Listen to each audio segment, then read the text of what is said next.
Here he comes to the stage. He's not smoking in the bathroom, but he's cool on stage. It's Corey Poirier.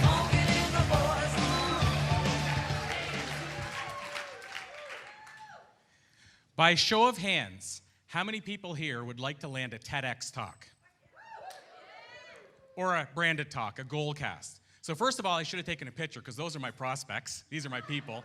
But also icons, this is our audience, if you bring me on the show.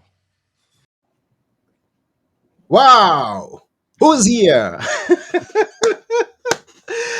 Hey, ladies and gentlemen, we have Corey Poirier here. Now, this is Anthony Werode, and you're tuned to the Diary of a Speaker podcast. And this is our very first episode where we have a guest, and we are so much excited because we have the one and only Corey Poirier. Hi, Corey. Hi, Anthony. Super excited to be here and join you today. Yes, I'm more than excited myself to have you here. And yes, just please let us know who you are because we've seen you on stage. Yeah. So, I mean, at the end of the day, I started my career in the corporate world, Mhm. and I spent 10 years in sales, selling what should not be sold, photocopiers door to door. Don't recommend it for anybody. But then I made my way into the speaking world. I started actually performing comedy, and we talked about that the other day. I get tricked into performing comedy, but ultimately it helped me find my love for speaking. And so I got into speaking 22 years ago. And, I don't want to just blanket it and say the rest is history, but ultimately it became a passion for me. And so that has found me speaking on stages, basically throughout the world, being blessed and fortunate enough to speak at 4 TEDx events, a 5th one coming up this month. We also created a brand called Blue Talks, where we help other speakers and people get on stages as well. That's allowed me to speak at events at Harvard, MIT, Oxford, Cambridge, UCLA, Stanford, Columbia. I've spoken at Microsoft a couple of times. So this has been my jam for a long time, and it's truly like one of my great loves in my life. It's it's a lover in my life, one of my lovers. What was that stage that we actually saw you on just as we are getting started? Yeah, it was called the New Media Summit, and it's an event that I missed dearly, and I heard it's coming back under different ownership. But basically, a gentleman named Steve Olsher launched into this podcasting space to teach people how to launch podcasts, how to become influencers through podcasting. And so he had his own 2 podcasts. He ended up launching Podcast Magazine. The big thing that I took part in was that event you just showed, which is called the New Media Summit. And the premise is it's almost like The Voice or American Idol for podcasters. So basically, 40 podcasters agree to be pitched. And basically, they show up at the event for 3 days. They get pitched on the stage, pitched off the stage as well, by people that want to get spots on podcasts and be interviewed on podcasts. And typically, 200 and some people would show up and pitch 40 some podcasters. And so what's interesting about that video is the first 2 years, I was what they call an icon of influence, which is when you're being pitched. And then I think my understanding, I asked Steve on that stage, I think I asked during the full video, am I the first person that's ever come on as an icon and then come on and decided to be the pitch person, like to actually come on and pitch the icons? Mhm. So I did that in my 3rd year, and then they went virtual because of COVID, and I was a part of it, I think, at 3 virtual events. So I was a part of those events, I think, 5 or 6 times. But that one was the only one that I was ever the person pitching to the podcasters. The rest, I was being pitched. Okay. Now, please, can you tell us what was your very first speech that you can recall in life? That speech that you gave and is still in your mind. So there's 2 firsts for me. I see them as almost like different timelines in my life. There's the very first, which was legit first, which is that I was invited as a young entrepreneur to do a talk about the difficulties young entrepreneurs face. And it was, I think it was a Chamber of Commerce, I believe, that sponsored the event, I believe. But in either case, I went to this room like just funny part, the building. So I moved away, lived all the way for years, moved back closer to home. And the building I did it in is no longer operational, but literally I could throw a rock to the building where I did my first talk ever. And it was one of the only talks I ever did where I lived until when I moved away, I became a speaker years later. That was, I think, the only talk I ever delivered ever in my hometown until years and years later. But basically, I got up on the stage and I didn't know to practice anything. I just literally was going to go up and share my story. But I don't know to this day what I said because I turned multiple shades of color. I was covered in sweat. I didn't know how big my fear of public speaking truly was until that day. I'd never done it, and I knew I didn't want to do it before that. I don't know what got into my head to say, oh, this is going to be easy. Let's do this. But I did that, and for lack of a better term, if you look at things as failures and successes, that was probably closer to a failure. I always say that basically, in my opinion, you either win or you learn. So I don't think you can lose or fail, but you know what I'm getting at. That was as close as you can get. And then I fast forward a number of years, and I did my first real speaking engagement after that stand-up comedy experience was a gym. I actually, it was a guy who owned like 22 fitness clubs, and he hired me to speak, but hired, I'll use the term loosely, because the deal was he would give me 3 90-day gym memberships that I could give out to other people, which ironically, they would offer those for free anyway during certain times of the year to get you to go to the gym and get into the gym. But he gave me 3 of those to give away. And the agreement was he would give me a testimonial if he liked my talk. Well, he one-upped me and he gave me the 3 gym memberships, but then he wrote a reference letter that he sent, and it had all these great sound bites almost. And I was able to use them on my website and different places. And what's really ironic is I went from that first talk I told you about where I failed horribly. Then I went and did this talk for this gym thing where I had no business being, at the level I was speaking there. He ended up writing that one of the comments was, we've enjoyed many presenters over my last 24 years running this company, none more so than you. And I had no business getting a testimonial that good, I don't think, for my first paid talk. Because then it went like this, and then it went like that, meaning I use an evaluation form to determine the approval rating, how many people liked my talk versus don't. And after that gym one where I had such glowing reviews, and he brought me back over and over again, my next talks, my approval rating at the time was about 60%. So that means that of every 10 people, only 6 said this was a great talk. So barely above half. So that's how I get started. I went a little deeper there, Anthony, but that was the start of my journey. But I guess that's quite impressive. When you have more than half of the audience say that you did a good job, that's quite a good beginning. It's probably a good beginning, but of course, for myself, I honestly thought it was, I needed to, I felt like I wasn't rising to my potential. Like I felt like it should be higher than that. It felt like I'm just above half. To me, I was like, I shouldn't have, but I was beating myself up over it at the time. But I'm imagining if you've always been the way you are right now, as you're speaking to us, then you must have been an 8 or 9 there. So you're only looking forward to hit a 10. So that could be low for you. I guess so. But yeah, I mean, but that, like, the important part to note about that is even myself, I don't know. Here's the interesting part. I'm not even so sure I would have rated myself a 6 out of 10. Mm-hmm. Like, I don't even know if I would have said it was a great talk. And so the reason I bring that up and why it's important, I think, is because a lot of people you hear, either people that are speakers that were comfortable speaking from day one, some people think you have to be born a good speaker, which I completely have proven that's not true. But some people believe that. And because of that, some people think, well, I could never do what you do because I'm not very good at, I'm not a great communicator. I'm not good on stage. Mm-hmm. What I'm trying to paint the picture of is that's how bad I was. Like the first talk, I almost passed out. We do a boot camp every few months, and we haven't done one in a little while, but we do it where we do 3-day virtual boot camp. You can attend and you learn how to speak and write and all this stuff. And at the boot camp, almost always in my intro, we show a video of me with really thick hair, and it was like middle of July, and we're in a building that was like a really prestigious building. And because it was so warm, no air conditioning, middle of July, I'm just drenched with sweat. And we show that video to show that's where I was, to let people know it doesn't matter where you start, it's what you do next. And which is?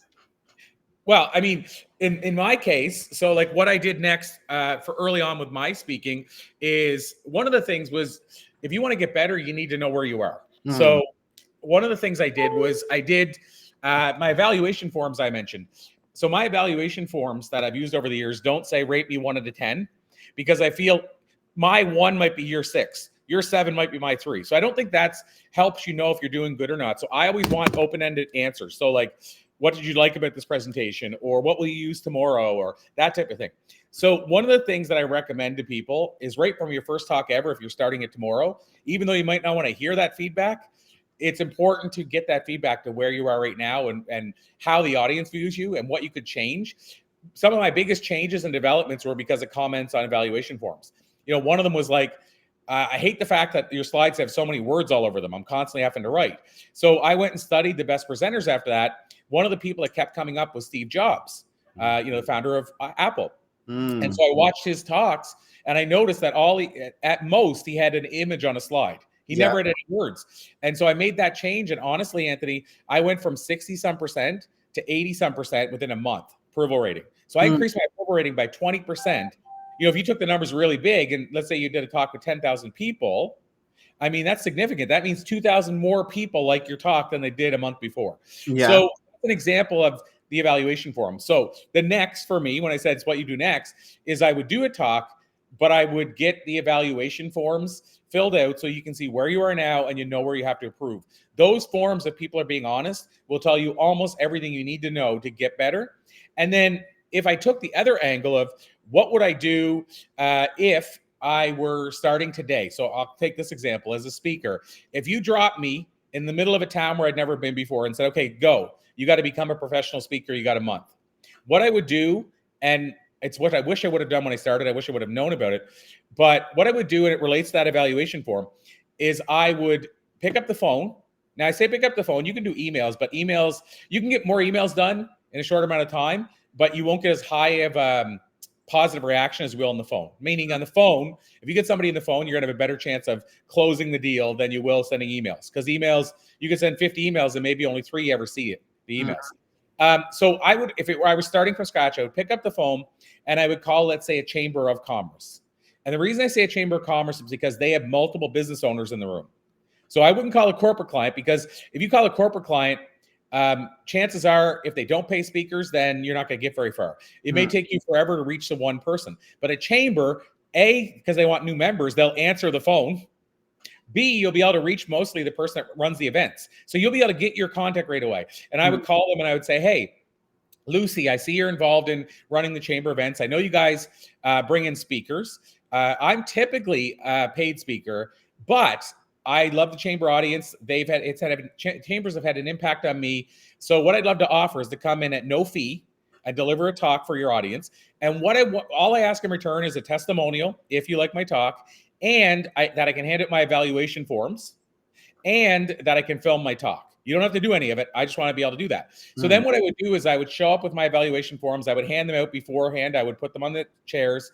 When people showed up, I would say, hey, ignore those sheets of paper. I'll get to that later. And so those evaluation forms would be there. I would have a friend, if I had to, whoever, hook up 2 of these iPhone 12s or 15. Mine's 15, I guess. iPhone 15 that film in 4K. I couldn't have done that when I started, but to hook them up on tripods, now I get footage in 4K, 2 angles. I can pay somebody next to nothing to edit it on Upwork. So now I have a video that I can put on my website right away. The evaluation form at the end of my talk, I would knock it out of the park with my talk. I'd do everything I could to do that. At the end, I would say, hey, if you guys can do me a favor, all I ask is if you can take 2 or 3 minutes to fill out the evaluation form that I handed out. And in return, if you put your name and your email address on that form, I'll send you a free copy of my Get Paid to Speak digital book. And then they'll fill out the forms, and then I'll talk while they're doing it so it doesn't seem like it takes too long. And then they'll fill out the forms. And what I've experienced is if 3 people out of 100 would come up after and say, loved your talk, we need a chat, I want to bring you in for our event or something like that. When I fill out the forms, it could be as high as 30 instead of 3. So what it is, that form says optional for the name. And what I find funny is people won't put their name, but then below they'll put their email address as john.smith. So I know their name anyway. But the reason is that it feels like it's low key. The questions are certain specific questions. They lead you in like, what did you learn today? So it's not like, hey, tell me, hire me tomorrow or anything like that. But one of the questions is, do you know of others who could benefit from a similar presentation to the one I delivered today? And can we follow up if so? That question probably over the years has gotten me about 30% of my paid bookings. Because what'll happen is they'll say, oh yeah, you should reach out to me. I'm involved with Red Cross and we do an event every year. Like you'll get those kind of answers. Now your job is now you got to qualify. So some of those can't hire you, some can't pay you. Some of them will put the name on the company and say we should hire you, and not realize the person they already hire is the brother of the owner. So you never get in there anyway. So what I'm saying is, if 30 people filled it out, after you do your qualification, maybe 5 to 8 could actually hire you. But that means for doing one talk, 5 to 8 people potentially could hire you afterward. The big thing why I said chamber, and it could be any kind of association that has multiple members, is because a chamber will have 100 different business owners in the room, meaning you have 100 companies that could potentially hire you. If you go to a corporate talk, it's going to be employees. Chances are those employees aren't going to hire you to speak in their living room and pay you $5,000 or $10,000. Yeah. So you're getting in front of corporate clients who can hire you. The other side is that evaluation form, you're asking for feedback on it, and then you're asking, can we use your feedback in conjunction with our marketing? So now what you have is, let's say 80 people filled out your 100 forms and 75 said you crushed it, some form of that, and they put those comments. Now you have 75 different company testimonials around you speaking from one talk. You would have 75 corporate talks to even get that. So what I'm saying is, your one talk now, you have clients that potentially could hire you. Another question on it is, can we add you to our newsletter? So now you have people in your newsletter. You have video, because you had set somebody up to video your talk. You now also have referrals and people that saw you, and you have 75 testimonials for your website on day one. That's what I would do if I was starting over tomorrow. Wow. Now I'm excited even until now, and it's just the beginning. And you've started as on a 9, so we've got to keep this standard. This being our first, very first guest on Diary of a Speaker, and we would like to ask each and every one of you who's listening. You can always go to Diary of a Speaker, because many more things are going to come. And having been started with Corey, I don't know where we're going to end up, but I believe that we're going to end up in maybe space there. Now, we've got so much to cover in this short time that we are having this first episode. Now, for TEDx talks, that's what I saw. Maybe more. I don't know. Tell us about TEDx and your experience. Oh, sorry. Go ahead, Anthony. Yeah, and your experience. TEDx and your experience. Yeah. So, well, first of all, the answer is it is 4, but I have another one coming up in, I think it's 2 weeks from today or 2 weeks from yesterday. Let me just see here. I'm curious now. Yeah, it was 2 weeks from yesterday. So 13 days from now. And my experience, I don't know if we talked about this the other day, but it's been varied, because one of the things a lot of people don't realize is TEDx, each of the local TEDx events are run by local organizers. So I would compare it to like Subway head office restaurant versus Subway franchises. So they're like little franchisees almost. And because of that, they're run differently than each other. So my experiences as really, in terms of the actual experience with the event and the organizers, have really varied, all the way from one speaking coach I had, which the speaking coaches are the ones that get you ready for the talk. I had a speaking coach say, I watched all your talks. I don't know if I can help you, but can you help me coach my other people? Like, so he was getting me to coach the other TEDx speakers.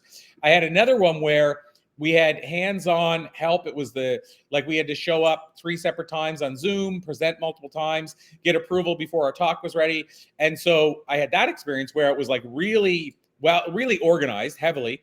And then I've had an experience where it's just like, show up and do your talk the day of the event. We'll see you then. And so I've had every different kind of experience as far as that goes. The other side of the experience is the why TEDx for some people is I've also had the experience that the TEDx talks have really up-leveled my business and career in the biggest of ways. Like, it's opened doors that I know wouldn't have been opened otherwise.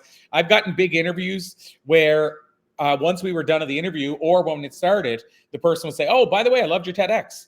So I realized after that, they may have only said yes to my interview after they watched my TEDx. And also I've had clients that said, like, as a speaker, of course, that we actually tracked one of my TEDx's, and we were able to track 300 paid bookings to that one TEDx. Wow. Now, that's not just people discovering me and messaging me. That could be also people we're talking to who said, send us a video of you, and we use that as the video.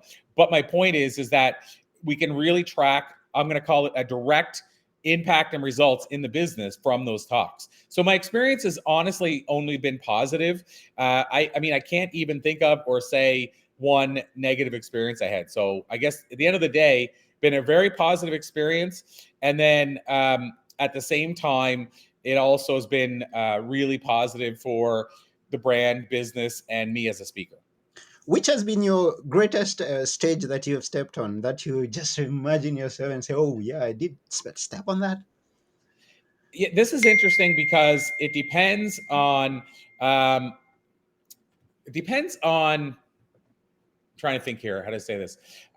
It honestly depends on what we consider a big stage. So for me, like, because there's motivations and context behind that question, in the sense that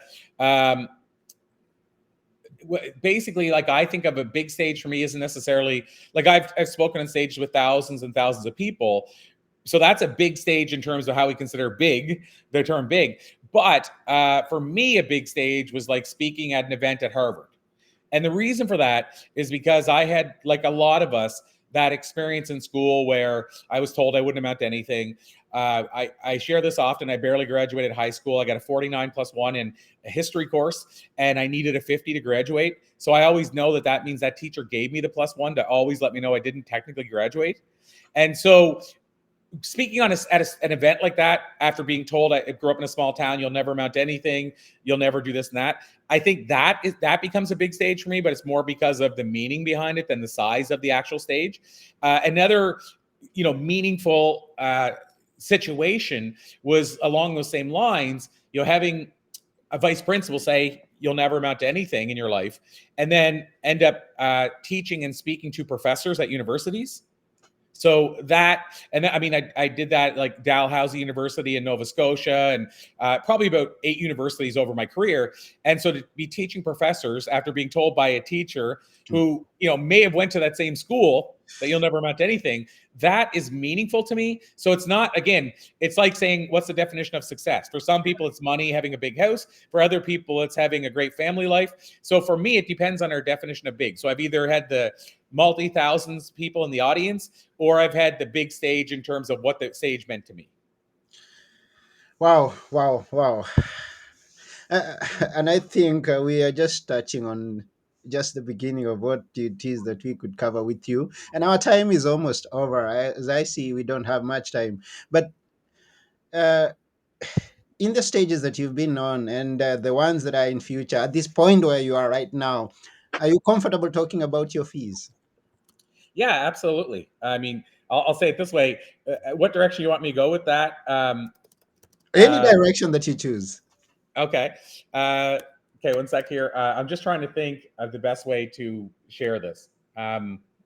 So, because I get one of the questions I get all the time is basically, where should I start in fees, and what I would recommend people start in, and then also what do I charge? I mean, there's a whole bunch of variables there. So I'll go in each direction there and say, whenever I started, I kind of already told you my fee. When I started, it was 3 gym memberships. Yeah.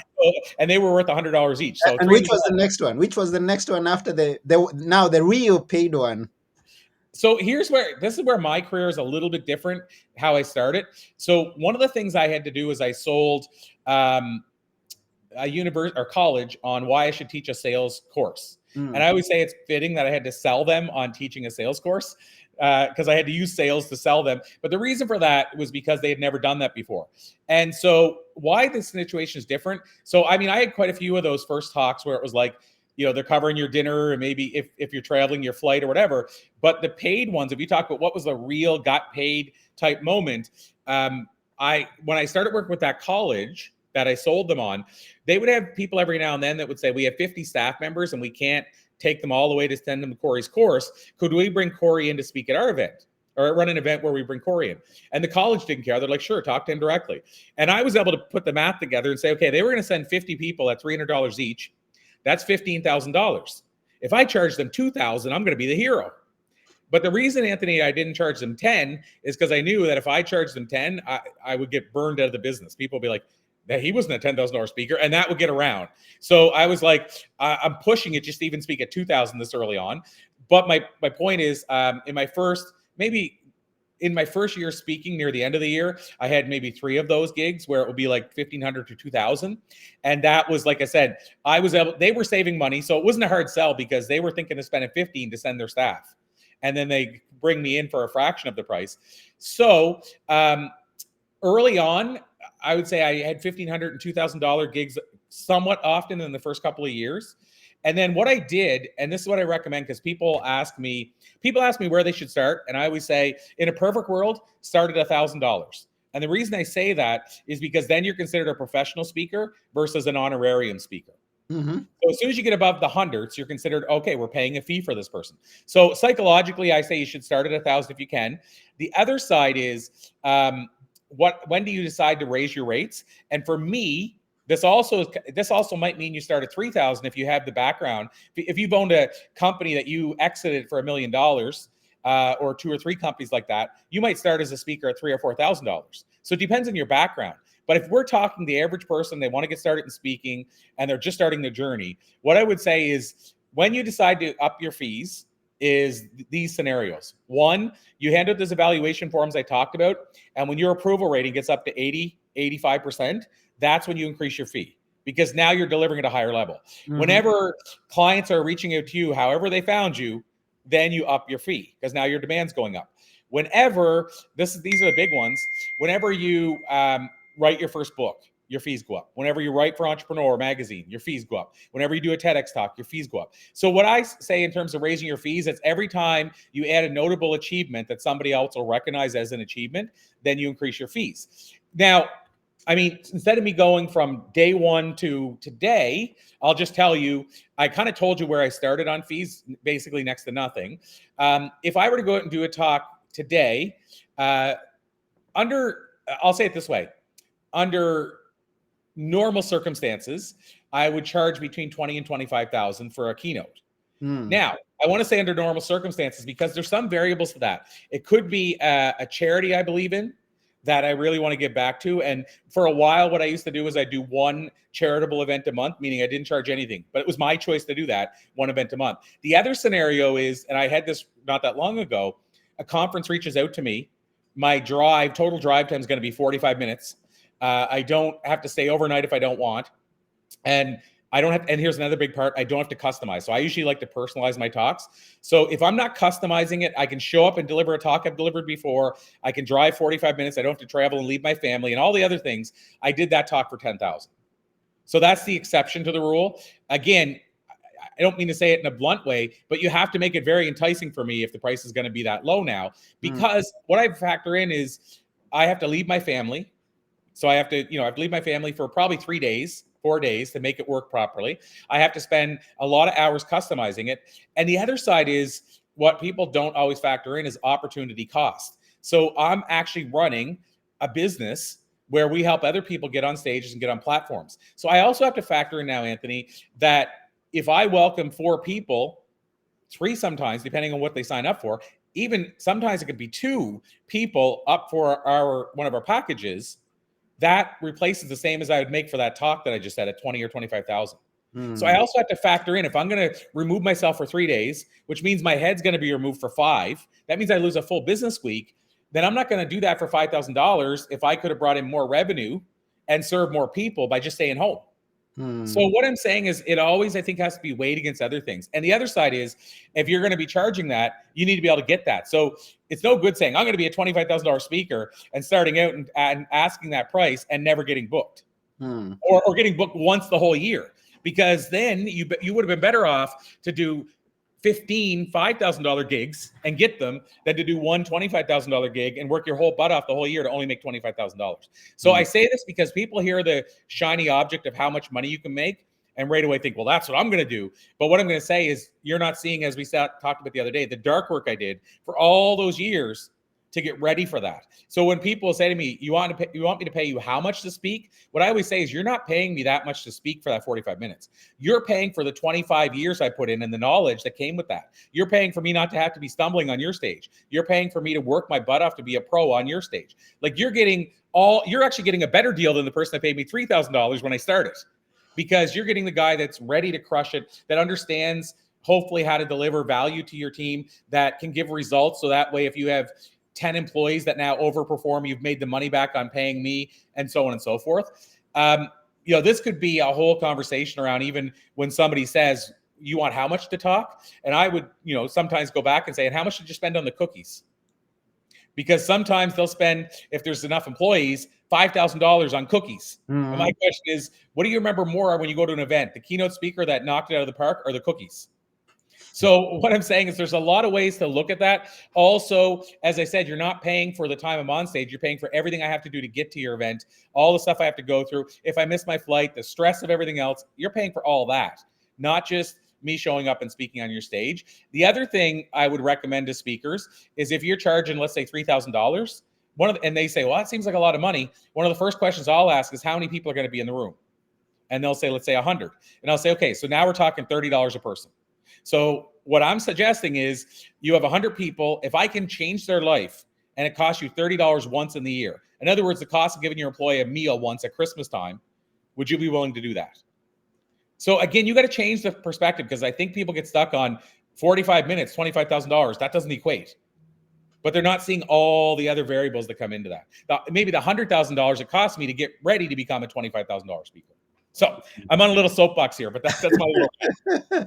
Wow.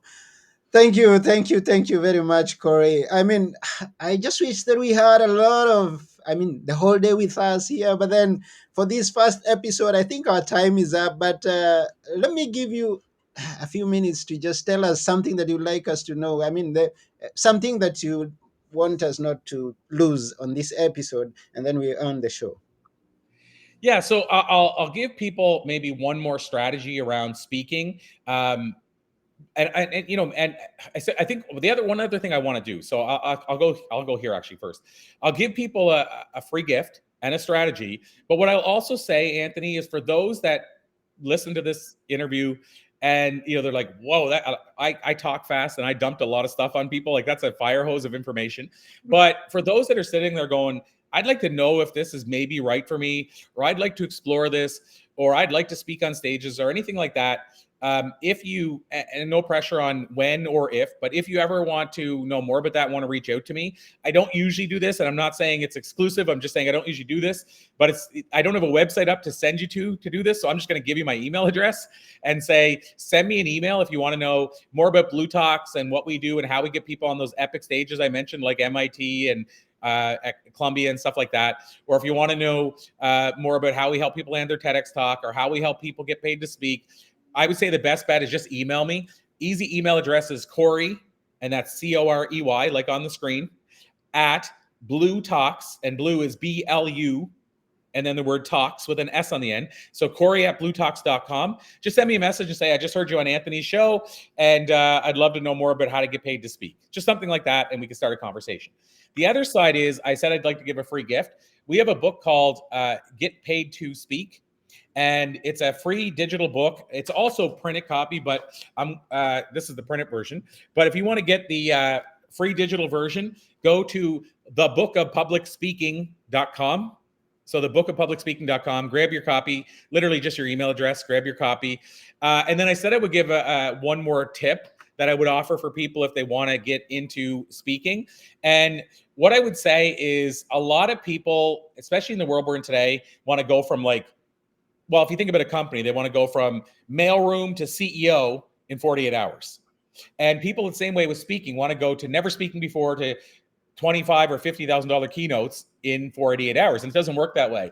But one of the things, people get discouraged early on and say, well, how come I'm not getting bookings? But what I want people to understand is, if you go look at Speakers Bureau websites, you could sit there and get lost for days on all the speakers that are on there and look at their background. And these people are, have been awarded Nobel Peace Prizes and won 5 Olympic gold medals and things like that. And you're going and saying, I haven't spoken before, but I'm going to start tomorrow and I want $5,000. What I'm saying is, chances are most clients aren't going to look at you in the same way that you are wanting to be looked at when you're just starting. So what I would recommend is, the easier low-hanging fruit is to go out and do summits, do Facebook Live so people can see you speaking. But a big one too is get media. And that doesn't matter to me if it's 20 podcasts that nobody's heard of. Go on and get media, because what's going to start setting you apart, is when you can send clips and say, I know you're thinking of hiring me. Here's a clip of me talking about that subject.